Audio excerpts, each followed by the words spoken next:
ঈদের ছুটিতে কুয়াকাটা সমুদ্র সৈকত রূপ পেয়েছে উৎসবের।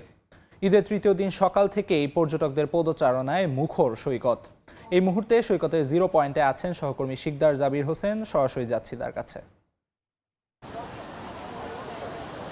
ঈদুল আজহা এবং সাপ্তাহিক ছুটি মিলিয়ে এবার টানা 10 দিন সরকারি ছুটি, আর এ কারণেই দেশের দূর দূরান্ত থেকে ছুটে এসেছেন হাজার হাজার পর্যটক। এই মুহূর্তে কুয়াকাটা সমুদ্র সৈকত পর্যটকদের পদচারণায় মুখর হয়ে উঠেছে। আমরা দেখতে পাচ্ছি সৈকতের বালিয়াড়িতে কেউ গা ভাসাচ্ছেন, আবার কেউ সৈকতের যে বেঞ্চি রয়েছে সেই বেঞ্চিতে বসে প্রিয়জনের সঙ্গে সময় কাটাচ্ছেন।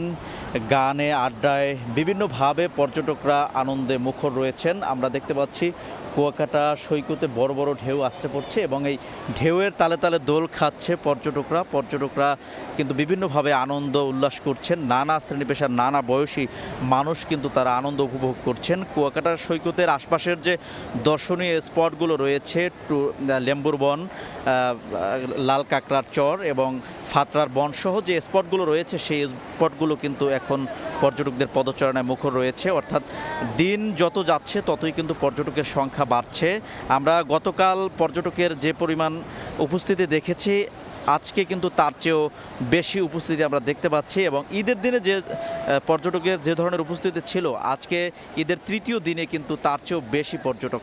অর্থাৎ এখানকার পর্যটকরা পর্যটন সংশ্লিষ্ট ব্যবসায়ীরা জানিয়েছেন যে দিন যত যাচ্ছে ততই পর্যটকের সংখ্যা বাড়ছে। এই টানা 10 দিনের ছুটিতে পর্যায়ক্রমে কিন্তু পর্যটকের সংখ্যা বাড়তেই থাকবে। আগামী 3-4 দিন কিন্তু পর্যটকের সংখ্যা বৃদ্ধি পাবে এবং পর্যটকের সংখ্যা অনেক বেশি থাকবে। আর কুয়াকাটা যেহেতু একই স্থানে দাঁড়িয়ে সূর্যোদয় এবং সূর্যাস্ত দেখা যায়, সে কারণে দেশের পর্যটকদের জন্য সবচেয়ে বেশি আকর্ষণ কিন্তু কুয়াকাটা।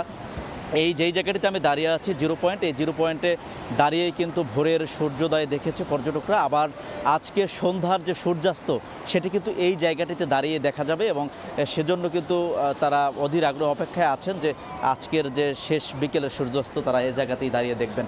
তো এতটুকুই ছিল কুয়াকাটা থেকে আমার কাছে সবশেষ তথ্য। কুয়াকাটা সৈকতে জিরো পয়েন্ট থেকে সবশেষ জানাচ্ছিলেন সহকর্মী শিকদার জাবির হোসেন।